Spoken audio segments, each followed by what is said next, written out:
que es la plataforma.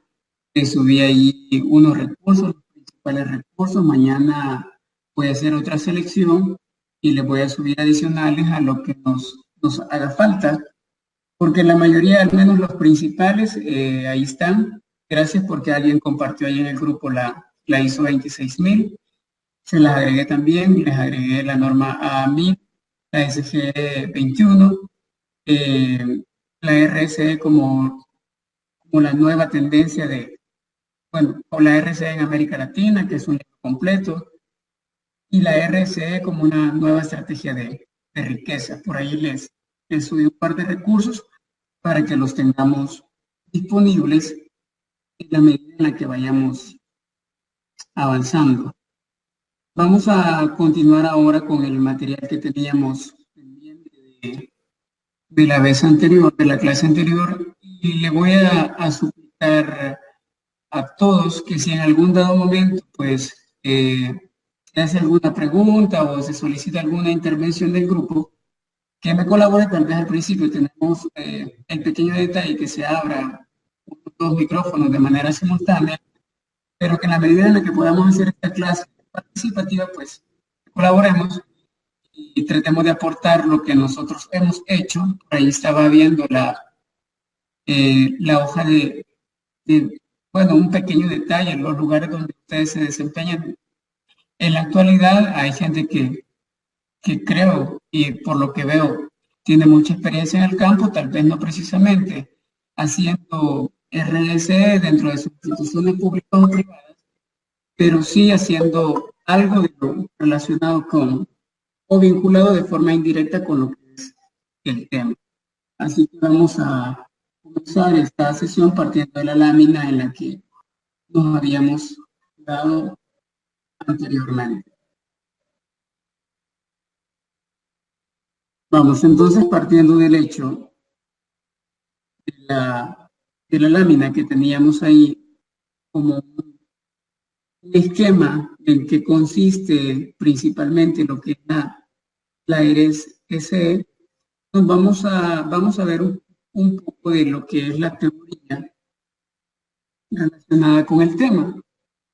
Para esta jornada teníamos los principios, sin embargo, este es material que no se vio el día martes, entonces quiero sacarlo y no verlo directamente de los principios. Si nos queda tiempo, pues abordaríamos el tema de los principios para comenzar a interactuar con la ISO 26000, que son los que están normados en esta norma. En la actualidad hay un tanto de confusión, y lo vamos a ver más adelante, de lo que es la parte de la RSE dentro de las instituciones y de lo que son acciones de filantropía que éstas realizan.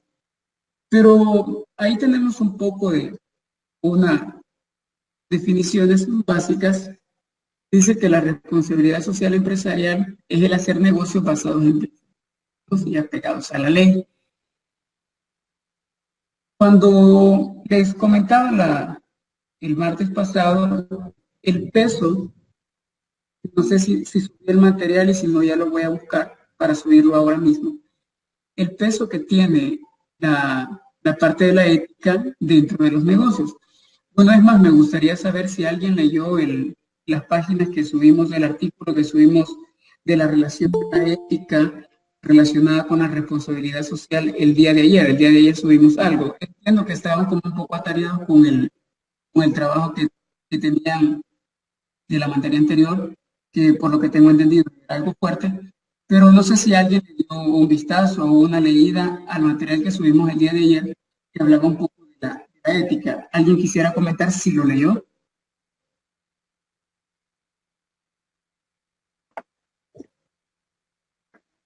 Yo le di una revisada, maestro, ahí más que todo lo de la teoría de la vida de la ética, ¿verdad? Y todas las acciones que iban a favorecer el entorno legal y el medio ambiente que lo rodea. Y también hablaba sobre los elementos fundamentales de la conducta de la ética y algunos valores corporativos. Más o menos eso es lo que vi. Excelente. Bueno, entiendo que a lo peor y no les quedó oportunidad de darle una chequeada ese artículo, pero sí le voy a pedir que para el día, está pequeño, para el día sábado, pues le hayamos dado una pequeña visualización o por lo menos una lectura. Cuando hablamos de la ética, ¿qué peso puede tener la ética en esto, en este tema? Y realmente si nosotros lográramos alinear principios éticos, pero no desde el punto de vista contextual, donde las empresas dicen que van a actuar con equidad, no desde el punto de vista teórico, no desde el punto de vista estratégico corporativo, no desde el punto de vista de visión estratégica, sino que verlo tras ese telón teórico y verlo desde el punto de vista práctico. ¿Cómo incide? Y no podemos no podemos hablar de responsabilidad social empresarial si no hablamos de ética y de apego a la ley. Por eso les mencionaba en Buenas las... noches, Máster. José Eduardo le saluda. Disculpe que lo interrumpa. Dime. Es que fíjese que no sé si seré solo yo, pero me está costando entenderle porque escucho bastante entrecortado. Bueno, Ya configuró la calidad, maestro, de la llamada. sí, señora, está configurada. ¿Y ustedes, compañeros, ya la configuraron en 360p? ¿Eduardo?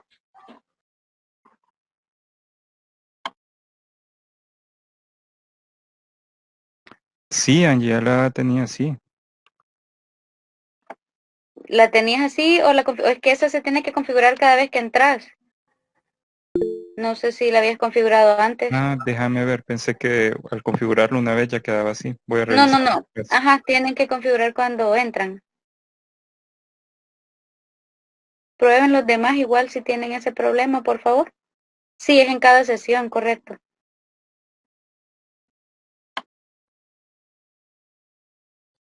Ya lo Revisemos. configuré, gracias. Ok. Eduardo, no sé si todavía sigues teniendo el problema. Ya se oye mejor. Ah, perfecto. Entonces, si tenemos quizás ese detalle, pues vámonos por ese punto.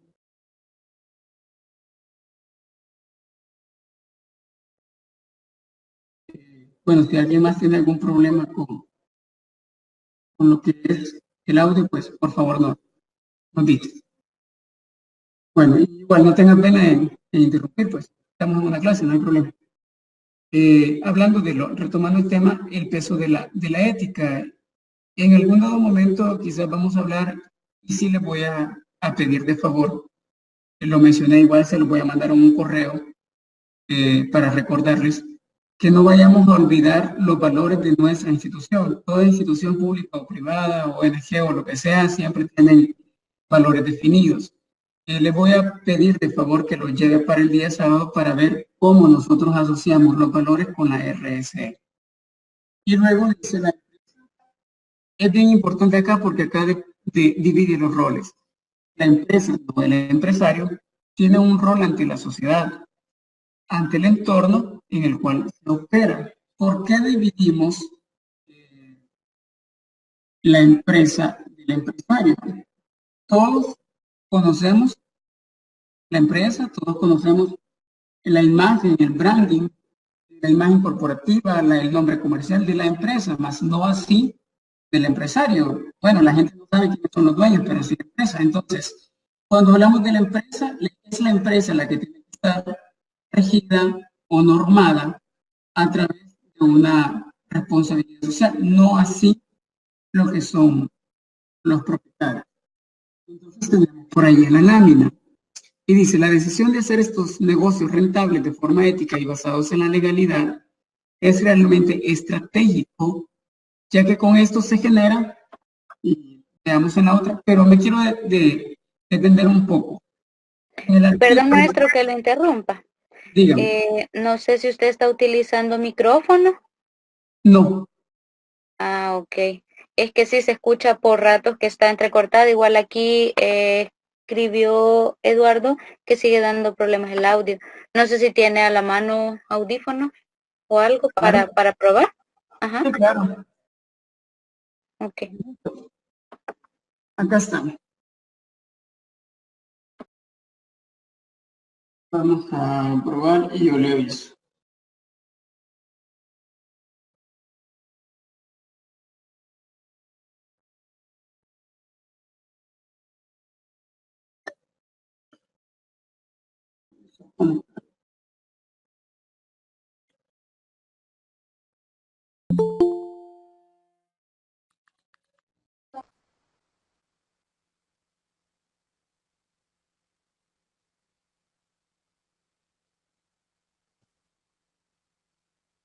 Vamos ahí, no sé si mejor.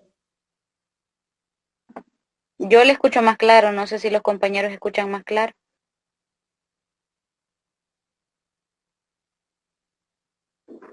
Mucho mejor, dice Eduardo. Ah, pues ese es el problema, maestro.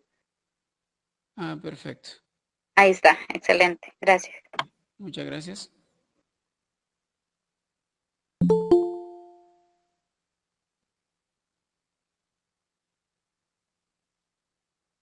Perfecto, seguimos entonces. Gracias. Ahí estamos. ¿Por qué entonces hablamos de la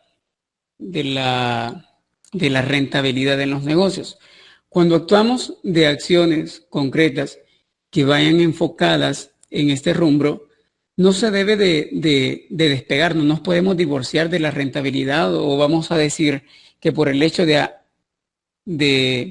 optar por la aplicación de normas, estas acciones van a ir en detrimento de los intereses empresariales. Al contrario, estas normas deben de sumarse a los intereses empresariales haciendo un tipo de negocios completamente diferentes a lo que comúnmente estamos acostumbrados a hacer.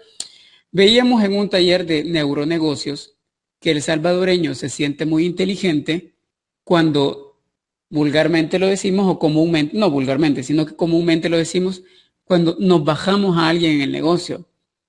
Vendemos un vehículo casi por arruinarse, que es lo típico de lo que la mayoría hace. Vende un vehículo, lo lava, le lava el motor, pero por dentro el motor ya está casi pudriéndose, que tiene problemas de calentar y de etcétera, de muchas cosas. Y el individuo sabe de que dentro de un mes, 15 días, ese vehículo va a fallar. Sin embargo, lo vende. Entonces nosotros decimos, qué buen negocio hiciste, lo vendiste en $4,000 y ese vehículo pues no costaba más de 2,500. Y para nosotros eso es hacer negocios inteligentes, pero ahí vemos principios éticos involucrados.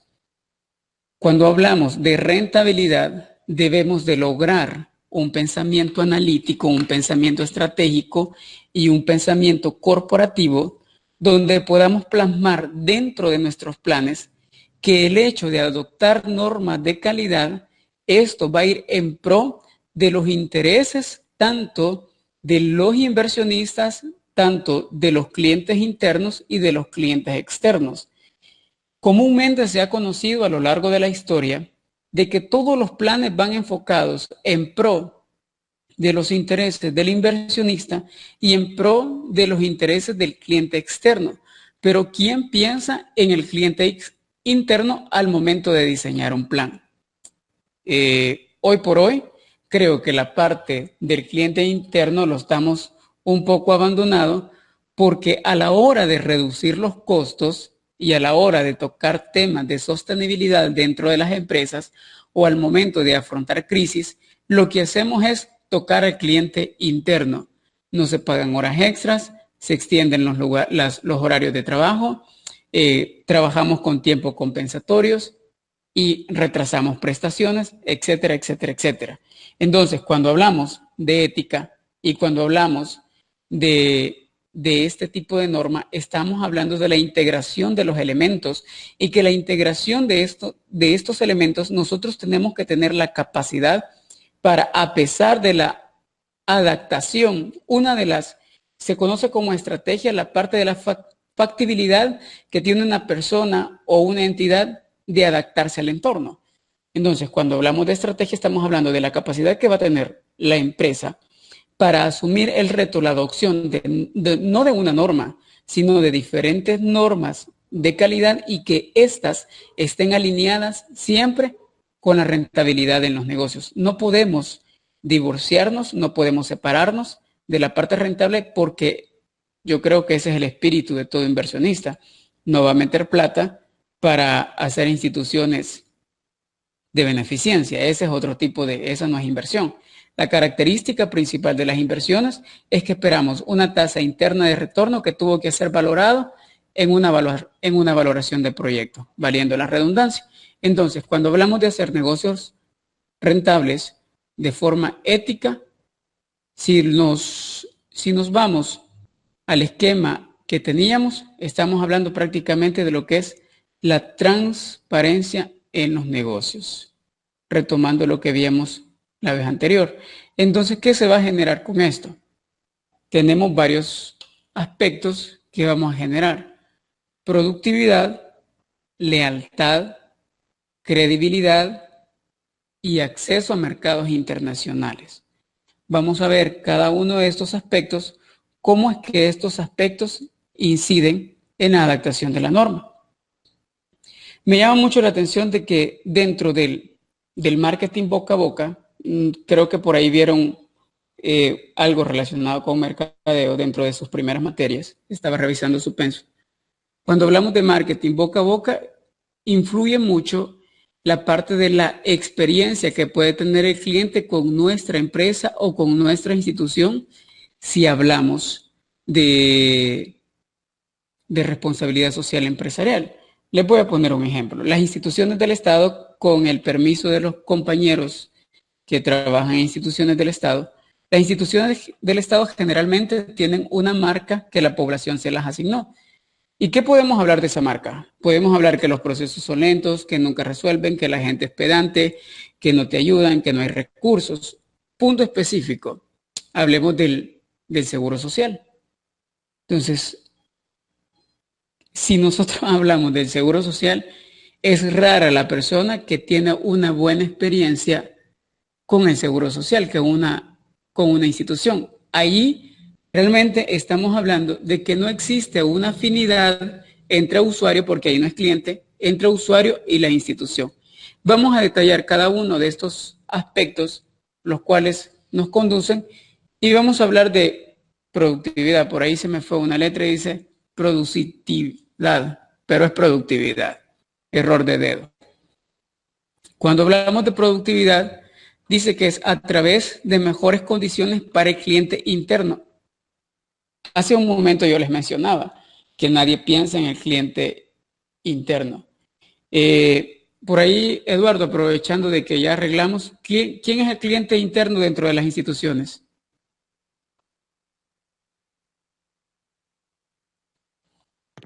Pues digamos que dentro de una cadena de procesos sería la persona a quien yo le estaría dando mi producto, el resultado de mi trabajo.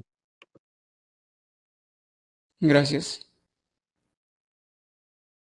¿Quién es el cliente interno? ¿Qué nosotros entendemos por cliente interno? Hola, Gerson, dime.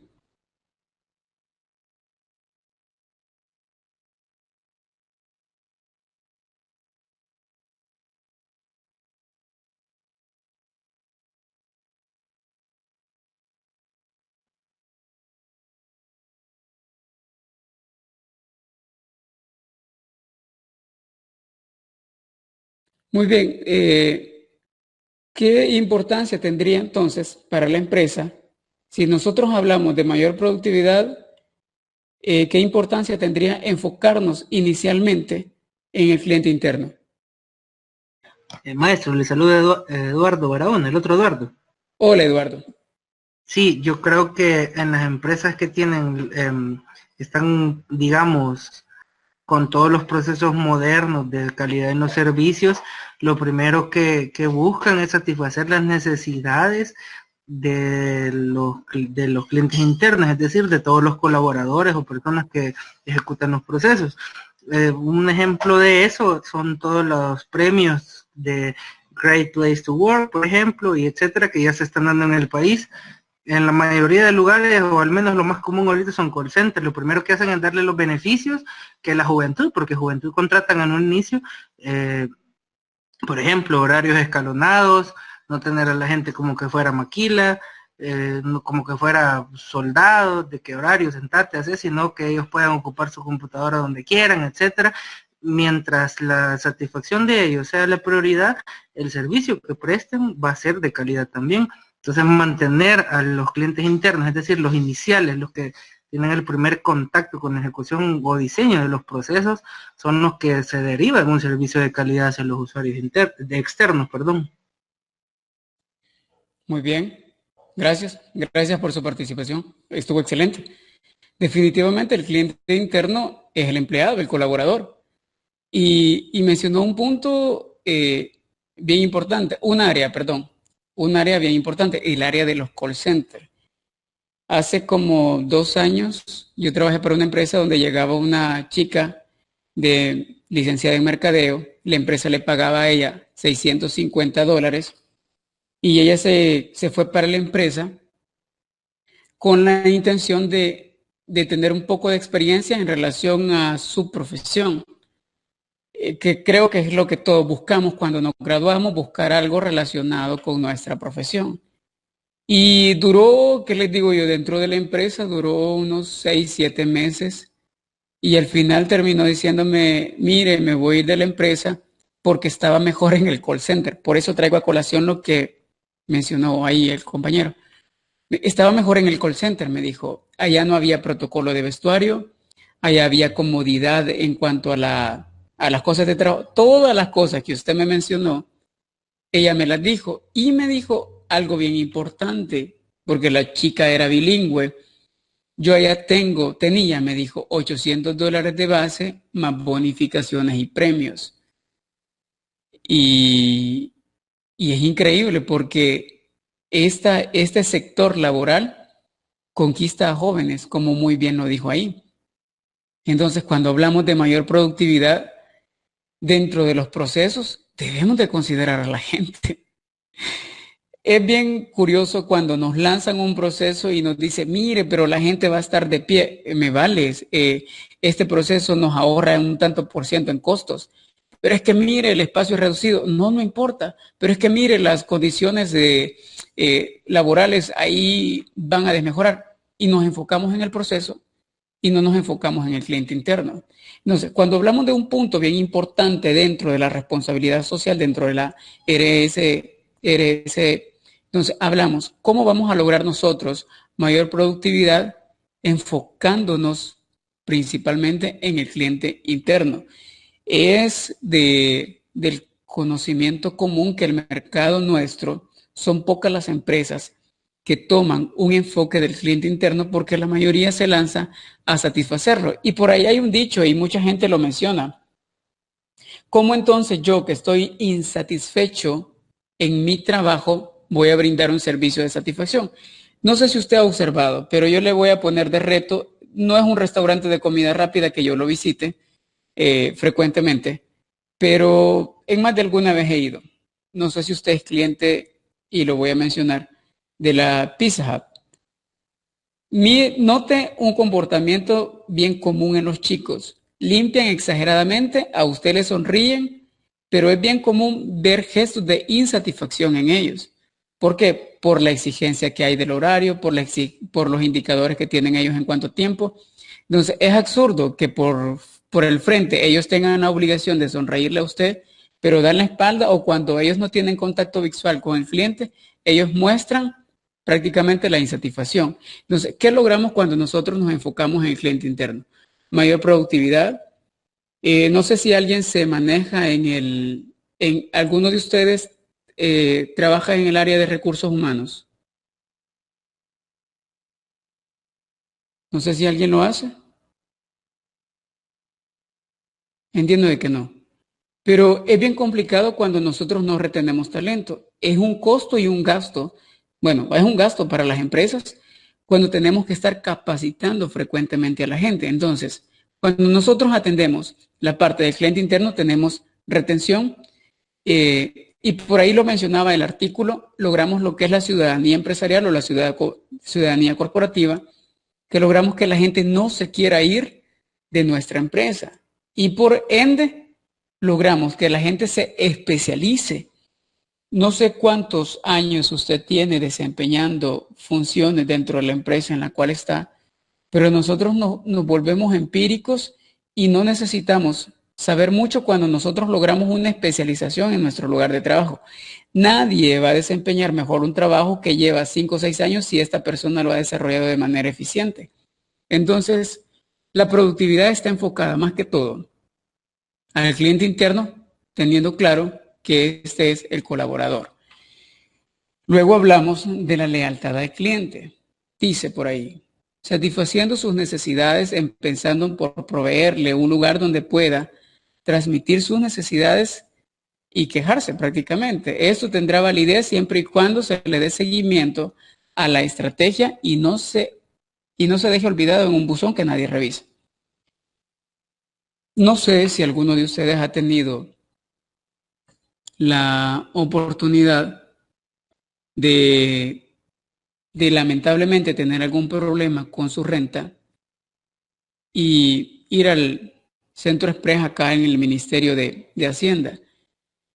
Me llama la atención cómo muchas personas se han quejado del jefe de esa unidad y el buzón está ahí, pero nadie lee las recomendaciones. Yo en más de una oportunidad, ayudándole tal vez a algunos colegas, a algunos amigos a resolver problemas de renta, me he acercado ahí, lleno los buzones, lleno las quejas, perdón, pero nadie lo ve. No sé si alguien más de alguna vez ha tenido una mala experiencia, se ha quejado, pero la queja no ha pasado a más.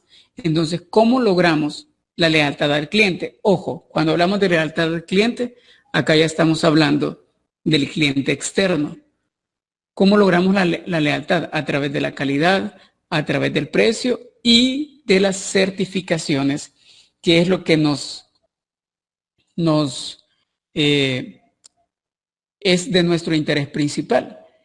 Las certificaciones de la calidad. Entonces, cuando hablamos de una lealtad, estamos hablando del cliente externo, de saber escuchar al cliente, de saber ir en pro de los intereses del cliente, no hacer negocios, entre comillas, inteligentes, donde vendemos productos de caducidad pronta, donde los ponemos en oferta porque sabemos que se vencen mañana o que se vencen dentro de 2 días y la gente compra la disque oferta porque mercadológicamente así lo hemos vendido, pero no hay ética desde ese punto de vista porque no es un negocio transparente y no hay interés genuino en el cliente externo. ¿Qué queremos hacer con los negocios?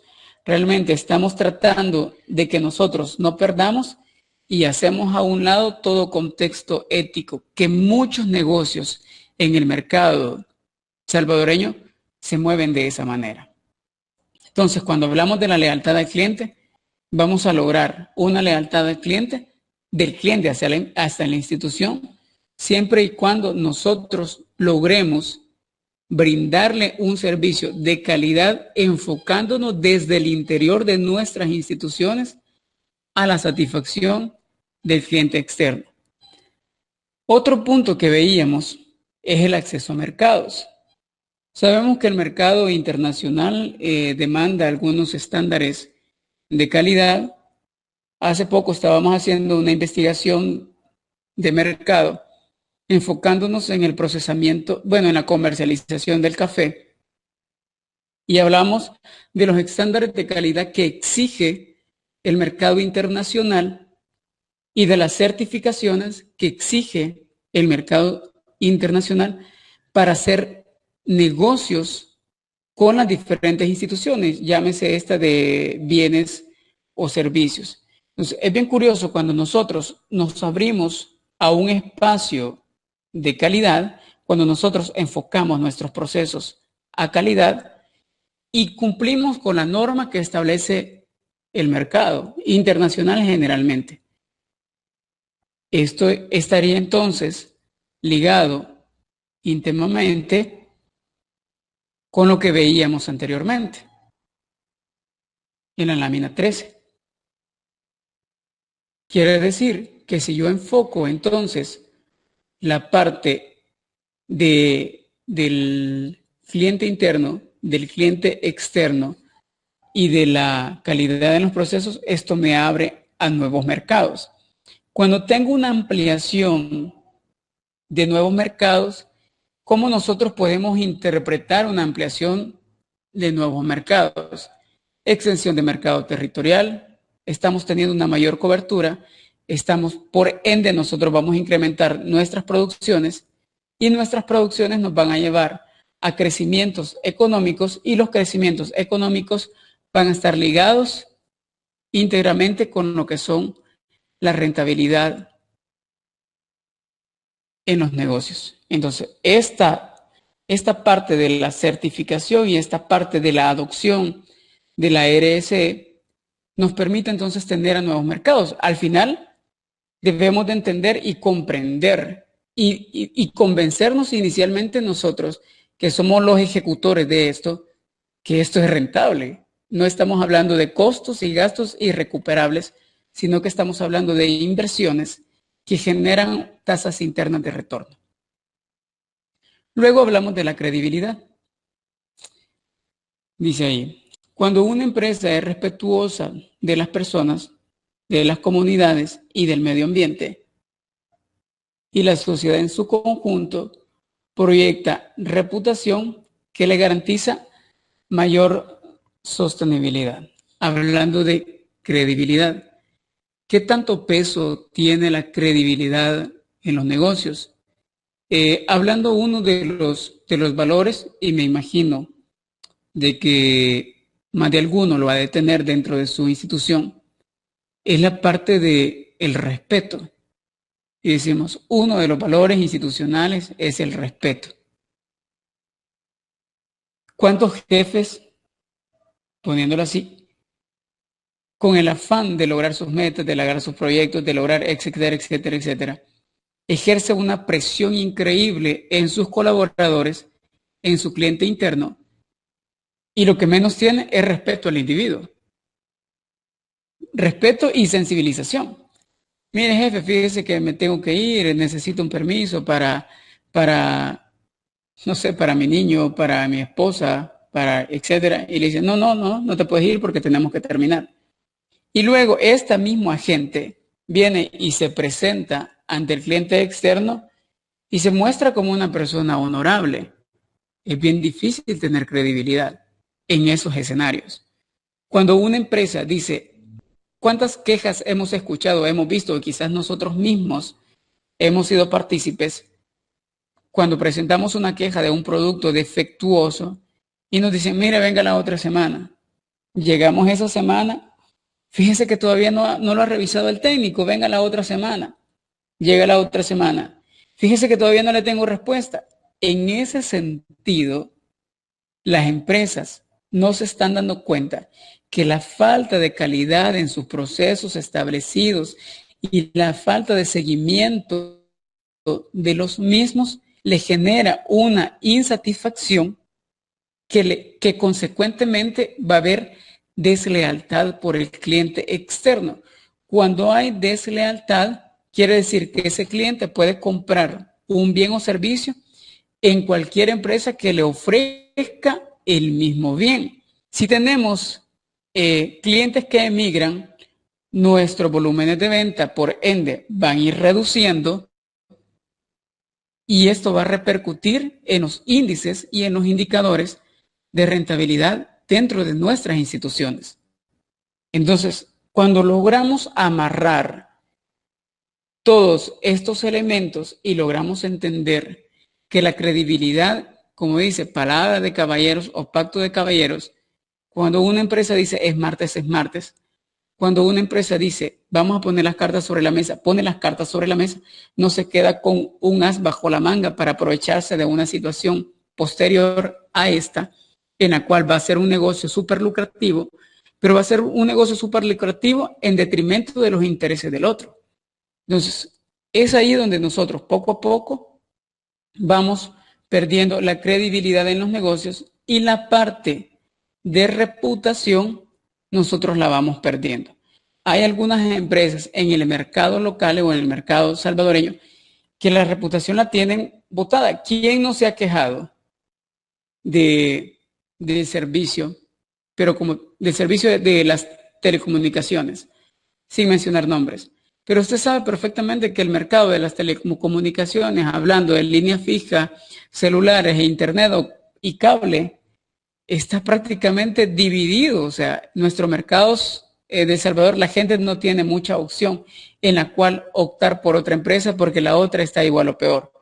Entonces, cuando alineamos estos elementos, nosotros podemos lograr la parte de la rentabilidad, que es el enfoque, uno de los enfoques principales. Luego vemos y hace una aclaración. Dice, la responsabilidad social empresarial no es una cultura de filantropía. Me gustaría que alguien comente qué entendemos por la cultura de filantropía.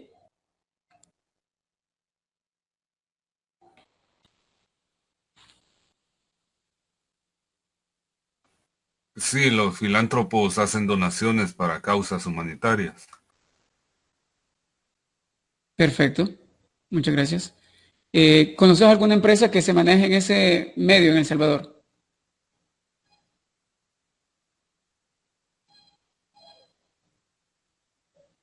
¿El compañero que comentó? No, ninguna. ¿Quién conoce alguna empresa de que se mueva en este ámbito de hacer donaciones? A mí solo se me ocurren las empresas que hacen donaciones en la Teletón, que es bien mediático.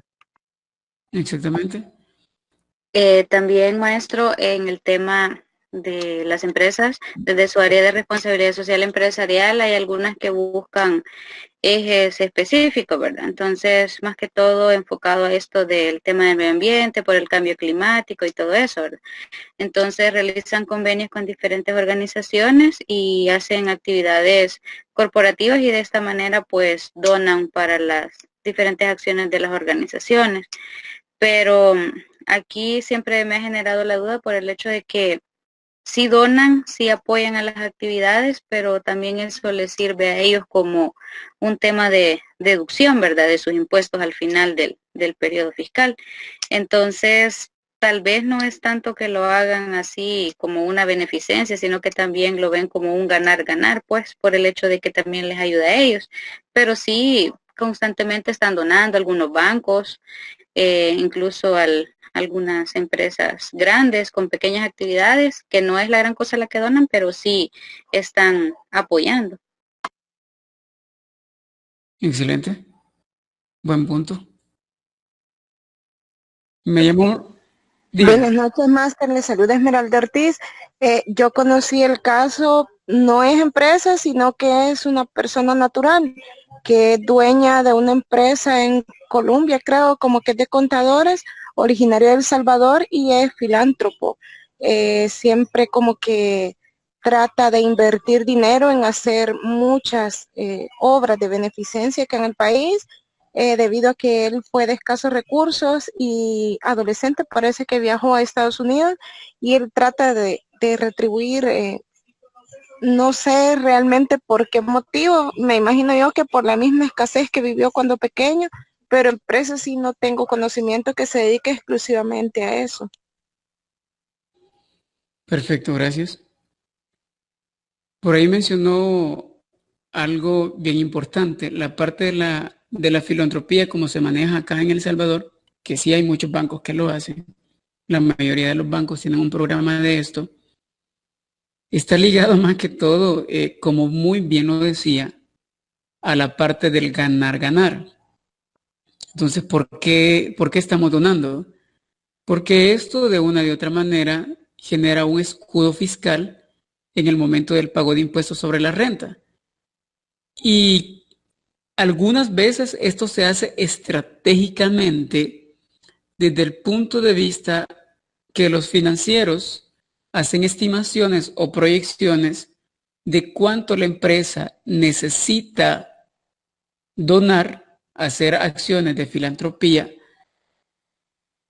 para que deje de pagar X cantidad de dinero, en el sentido de que lo que se va a ahorrar por la parte del impuesto sea mayor a la donación que vaya a dar desde el punto de vista de acciones filantrópicas. Entonces, ¿dónde se establece la gran diferencia de una cultura de donación a la adopción de una norma ISO 26000 desde el punto de vista integral? Me gustaría, voy a tratar de ir memorizando algunos nombres. Gerson, ¿dónde cree usted que existe la diferencia entre una cultura de filantropía y la adopción de una norma de calidad en el tema de responsabilidad social empresarial? ¿Cuáles considera usted que son las diferencias principales?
Solamente le pregunto algo. En estos programas, ¿hasta qué punto sueltan a la gente? ¿Hasta una educación universitaria? ¿Hasta colocación laboralmente? ¿Hasta dónde sueltan a la gente para ver y lograr diferenciar una acción de filantropía y una acción de responsabilidad social?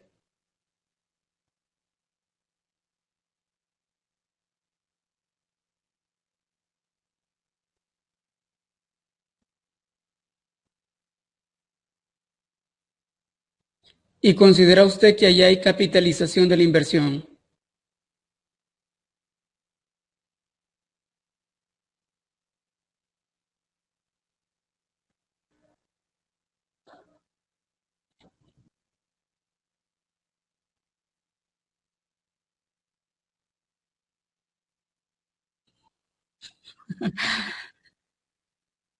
En la calle.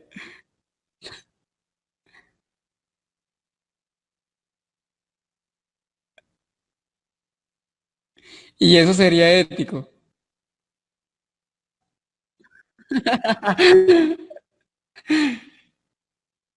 Excelente. Es que es bien interesante. Antes de concluir con esto, me gustaría escuchar. Sé que hay dos Eduardos, pero no sé diferenciarlos. El que tome la palabra primero. ¿Cuál sería en cuanto a operatividad la diferencia principal entre una cultura filantrópica y una adopción de una norma ISO 26000? En cuanto a operatividad.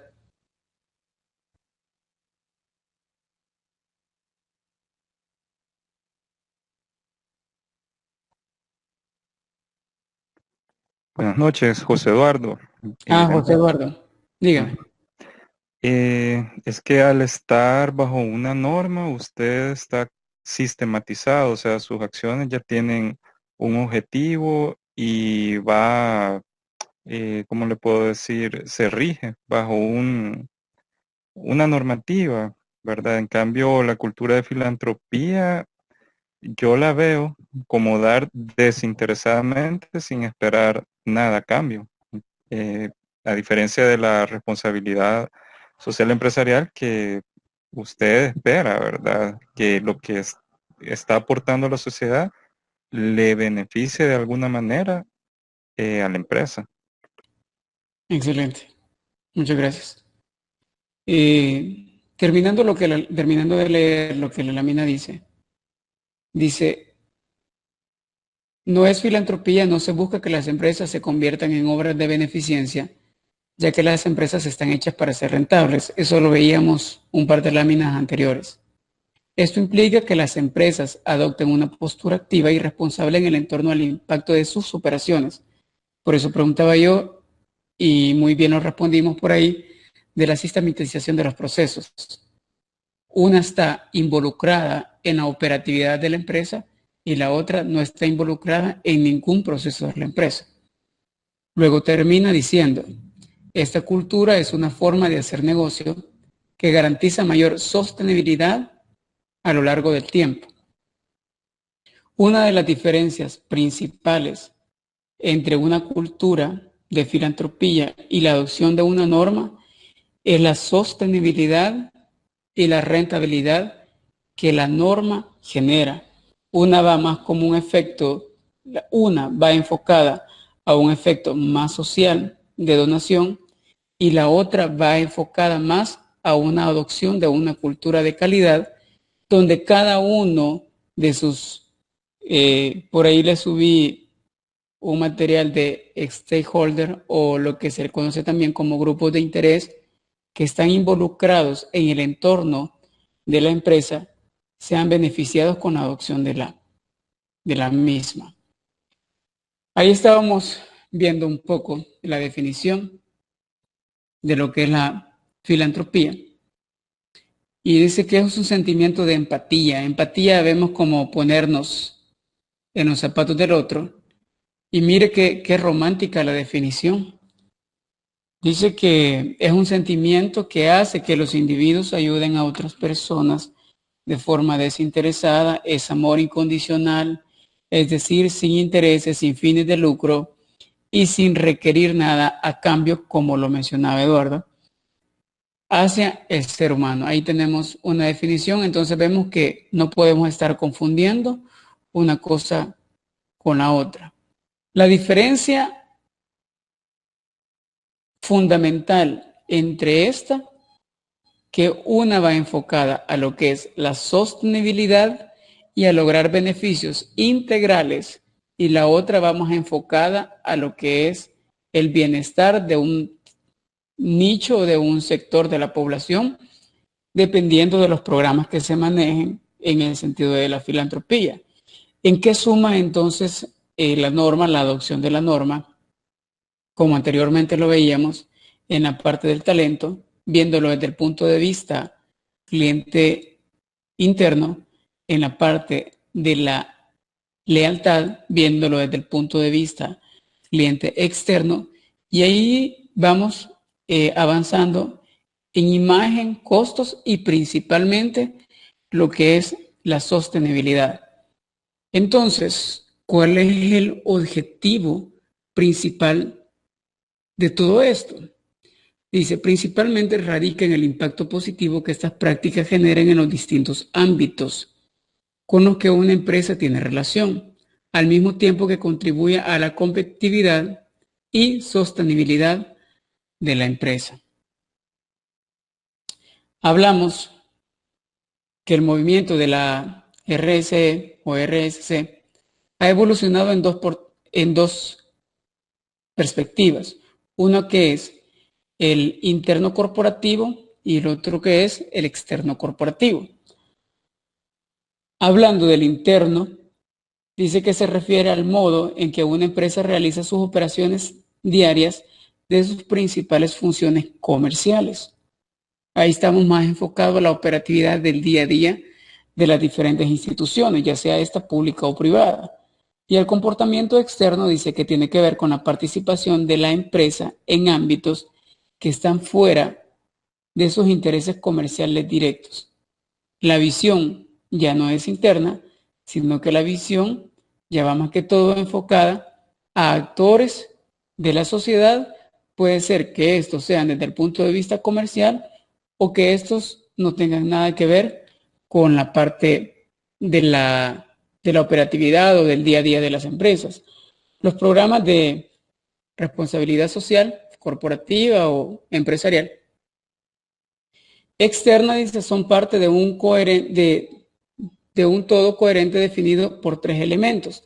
La filantropía tradicional, que si bien es cierto, la RSE no es filantropía, pero parte de esto, creo que ahí lo mencionaron, está indirectamente relacionado, pero no es esto, la inversión social y la integración comercial. Cuando hablamos de integración comercial, nos estamos refiriendo a poder hacer un engranaje de todos los procesos de la empresa en las diferentes etapas, ya sea de producción o de comercialización. Por ahí hablamos cuál es el escenario, entonces, en Latinoamérica. Hay poca regulación y las personas son poco demandantes de este tipo de acciones o de este tipo de normas. Se dice que en Latinoamérica hay poca regulación de las prácticas internas de la responsabilidad social empresarial, particularmente en el mercado mexicano y en el Mercosur. ¿Por qué países están compuestos el Mercosur? El Mercosur está compuesto por Argentina, Brasil, Paraguay, Uruguay, Venezuela, y últimamente se le ha incorporado lo que es Bolivia, donde la inversión extranjera, dice, directa proviene de Estados Unidos e influenciado y de Europa, ha influenciado algunos requisitos. La inversión de estos países en estas zonas de inversión ha sido uno de los que ha motivado o que ha dado inicio a lo que es la responsabilidad social en la parte de Latinoamérica. Por ahí vemos un esquema de qué es el Mercosur. Está identificado que son algunos países de Sudamérica que están involucrados en este como segmento de mercado en la cual Estados Unidos tiene una gran incidencia con el enfoque de responsabilidad. Entonces hablamos, sin la presión que ejerce la sociedad, dice, es menos probable que los gobiernos establezcan normas que suponen un costo para las corporaciones y que a menudo representan una riqueza o un poder superior al del gobierno. Hablábamos, bueno, no sé, creo que más adelante lo van a ver cuando vean el documental o lo analicen, cómo la sociedad en algún dado momento se calla siendo uno de los agentes principales en la adopción de una norma tan importante. Y hablamos en la práctica que algunas empresas multinacionales pueden llegar a tener más poder que los mismos gobiernos, y es donde se atenta contra temas como la gobernabilidad de los países. ¿Desde qué punto de vista? Es del conocimiento de cada uno de nosotros que todos los gobiernos traten de generar inversión extranjera porque de una de otra manera estas generan un crecimiento económico que rara vez está asociado con un desarrollo económico donde el beneficio llegue hasta lo más bajo de la sociedad. ¿Cuáles son las prácticas de hoy en día? Que las empresas ponen sus políticas o las empresas ponen las reglas del juego en los diferentes países.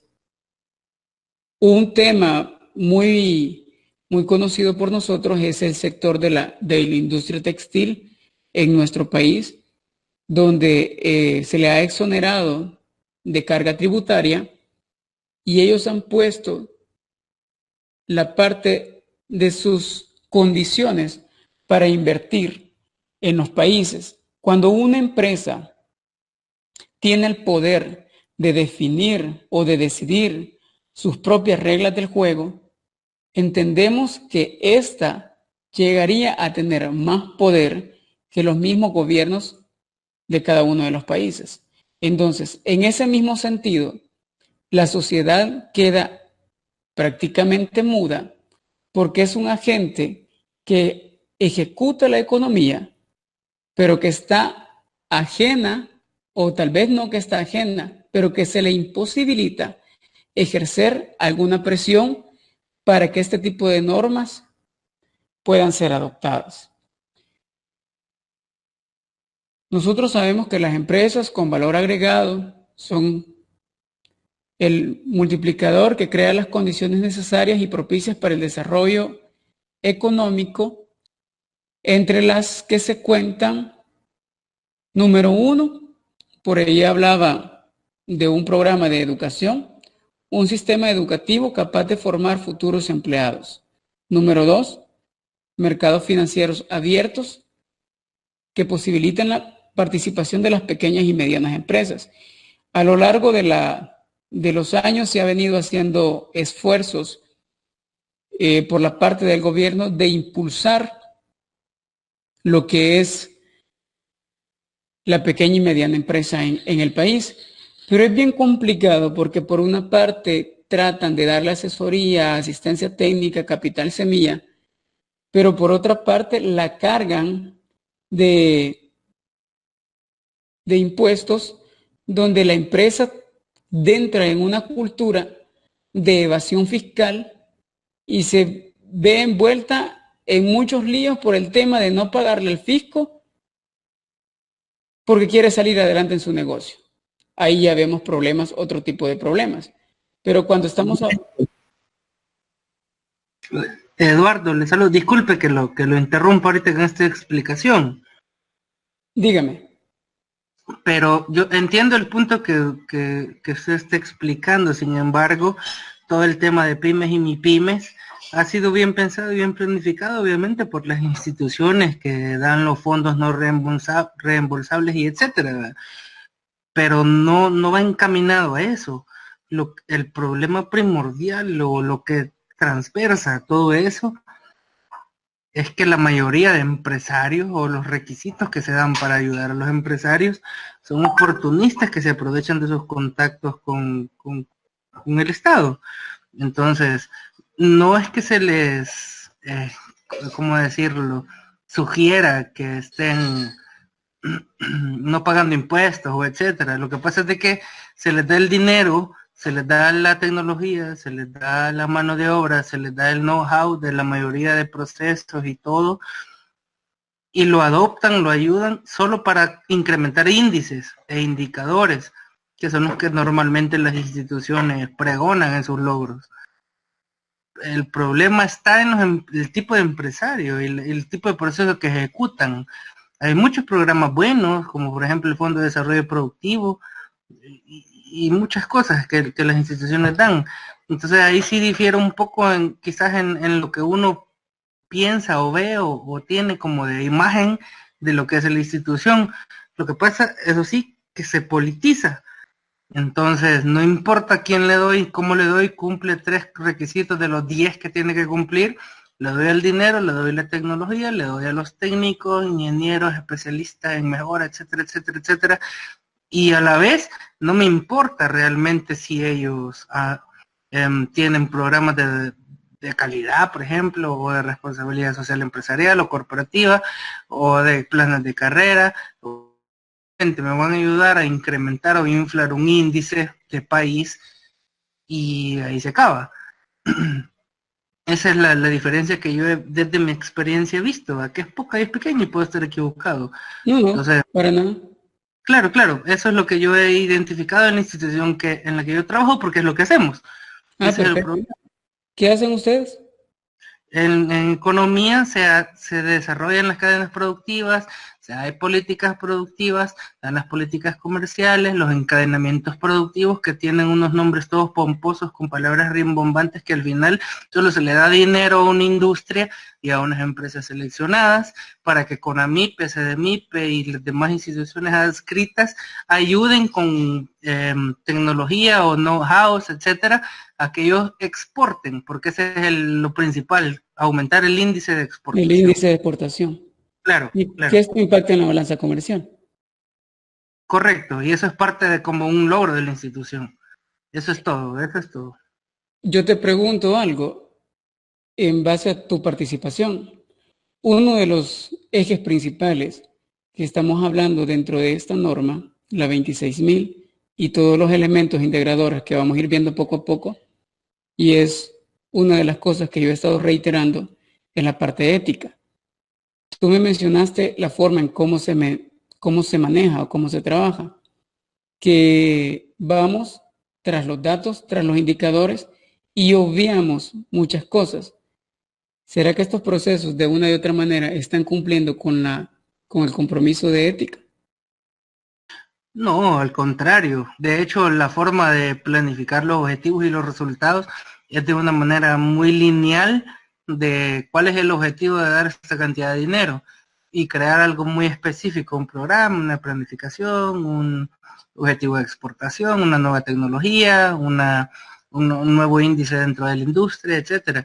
Pero no importa cómo lo hacen. Eso le toca al empresario, que por cierto el empresario solo es un oportunista. No es una persona como nosotros que estamos preparándonos para adoptar nuevas tecnologías, metodologías, etcétera, sino nada más que está bien, me dan dinero y yo lo utilizo para esto y no lo reembolso y aumento el indicador. Ahora, todo lo demás, una de las cosas, un denominador en común que he encontrado en todas las empresas que se le ha dado dinero de parte del Fondo de Desarrollo Productivo es que no tienen ni siquiera procesos organizados ni manuales, no sé cómo llamarle, no tienen documentado absolutamente nada, simplemente cumplen con la mínima de la legalidad y cumplen con los requisitos para que les den el dinero. Y ahí se van a tomar las fotos y la piscicultura y que los camarones y allá en Oriente un montón de cosas, pero al final realmente eso no ayuda a la industria. Por el contrario, lo único que hace es que 3 o 4 personas que tienen ingresos de más de $100,000 mensuales puedan adoptar nuevas tecnologías que ninguna otra empresa va a poder adoptar jamás por los ingresos. Pero las personas o los empleados, etcétera, no tienen nada moderno, nada tecnológico, mucho menos gestión de calidad, porque la forma en la que se maneja el tema, a pesar de que siempre es parte de la misma institución en la que trabajo, la gestión de calidad, el Consejo Nacional de Calidad y todos los organismos, no se integra. Está separado, tiene barreras, tiene muros, son como las cajitas de un organigrama que no se comunican, siguen manteniendo esa estructura desfasada. Entonces eso, y todos lo sabemos, no es algo que yo lo he descubierto, todo el mundo lo sabe ahí, pero es el mandato que da la ley de creación de las unidades, de cuáles son los objetivos que tiene que cumplir. Ese es lo que sucede. Sí, mira qué curioso y gracias por tu participación, porque yo, bueno, quizás nos vamos a extender unos 4 minutos más. Tengo una pregunta para ti. Un colega trabaja con ustedes desarrollando programas, no sé cómo se llama el programa, pero es la parte de como capital semilla para la creación de nuevas empresas. No sé, tú me corregirás cómo se llama eso. Te lo estoy diciendo desde el punto de vista que yo lo conozco. De acuerdo. Ajá. Y me llama la atención que él tiene 10 proyectos, le asignaron como consultor 10 proyectos. Y me dice, mira Alex, me dice, si al final lo que hay que cumplir es la papelería, es la fotito, es esto, y al final todo eso queda tirado y uno lo que hace es presentar todo para que suelten el cheque y pues nos olvidamos y nos divorciamos, aquel se quedó con la plata, no hubo seguimiento de la inversión y la falta de calidad dentro de los procesos y la adopción de normas que pudieran contribuir significativamente a esto y a los objetivos principales queda en la calle. ¿Por qué el ministerio? Creo que esto no es del desconocimiento de ustedes. ¿por qué el ministerio permite este tipo de operaciones?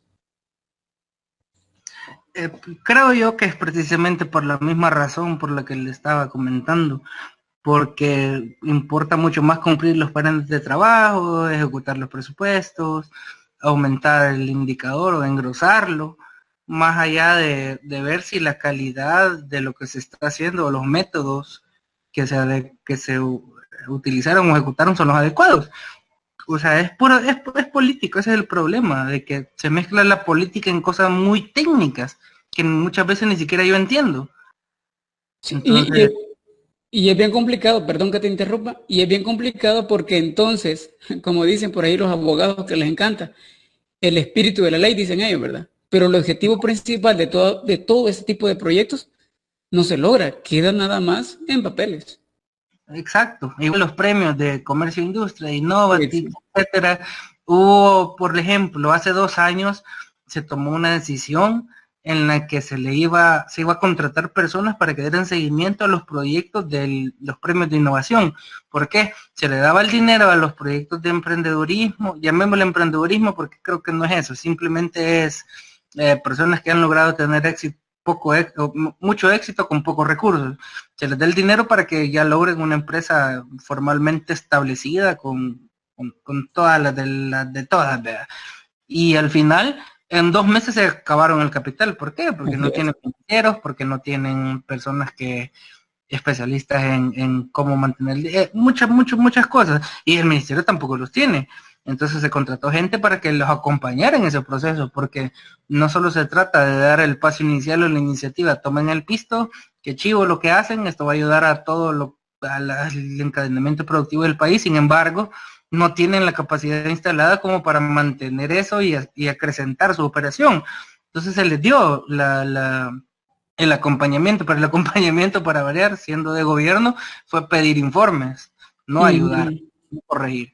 Entonces por ahí sigue siendo la cosa, al menos se ayuda, o sea, hay un objetivo que se cumple, pero no es algo que vaya a largo plazo, no es algo que pueda ayudar realmente a la economía sustentable o todos los objetivos Que sea sostenible. plantean, correcto, no es cierto, y todos lo sabemos, o sea, no es algo que uno sea ingenuo, sino que todos lo sabemos. Esa es una de las partes del problema, pienso yo. Excelente. Perfecto. Entonces, vamos a concluir con esto. Qué importante. Maestro, solo una cosa, perdón que lo interrumpa. Eduardo puso un comentario, Eduardo Villalobos, que a Bianca en el AIS por la lámina anterior. Por la lámina anterior. Ajá, había un comentario en el chat. Ajá, pero ¿de qué, ingeniera? Eduardo, si podés ampliar tu participación. Es que el comentario lo puse cuando se estaba hablando de que las grandes empresas en ocasiones ponían sus normas, reglas políticas y se las imponen al gobierno, de tal forma que el gobierno prácticamente no puede intervenir. Por eso fue el comentario. ¿Y qué tú sabes tú al respecto? Completalo, por favor. No, solamente de que, por ejemplo, Avianca, digamos que tiene, como aquí es el hub de Avianca, acá en el país, entonces ellos tengo entendido que pagan X cantidad de dinero a cambio de ciertas prestaciones que le da el aeropuerto. Por ejemplo, si uno como salvadoreño trata de comprar un boleto aéreo a otra compañía aérea, no lo va a encontrar más barato de lo que lo da Avianca. Y ninguna compañía aérea puede poner un boleto aéreo para un mismo destino. No lo puede poner más barato que Avianca. Realmente es bien difícil encontrar eso. Entonces ellos manejan, digamos, los precios que quieran ponernos a nosotros para ir a algún destino. Y no se puede hacer prácticamente nada o muy poco. Excelente, sí, tenía entendido eso. Es más, he leído un artículo al respecto y es lo que mencionábamos. Las grandes empresas imponen y los países, con el afán de generar inversión, aceptan las cosas. Pero concluimos, gracias por la participación. concluimos que realmente la adopción de las normas van enfocadas a la calidad en todos los procesos de forma integral con todos los actores. ¿Y qué falta nos haría la adopción de una norma, con el respeto ahí del colega, ¿verdad? En todos estos procesos, pero él dice, las cosas se politizan y tiene toda la razón. En todos estos procesos, en todas estas inversiones que hace el ministerio. Un gusto haber compartido con ustedes esta sesión. Nos quedamos hasta acá. El día de mañana estaría subiéndoles otro tipo de material y les voy a pedir también que revisen el material que les subí ahora. El día de mañana también voy a complementar con otro tipo de material para que les sirva a ustedes. Así que muchas gracias por permanecer en línea. Feliz noche, bendiciones y seguimos trabajando mañana. Muchas gracias, maestro. Buenas noches. Gracias, buenas noches.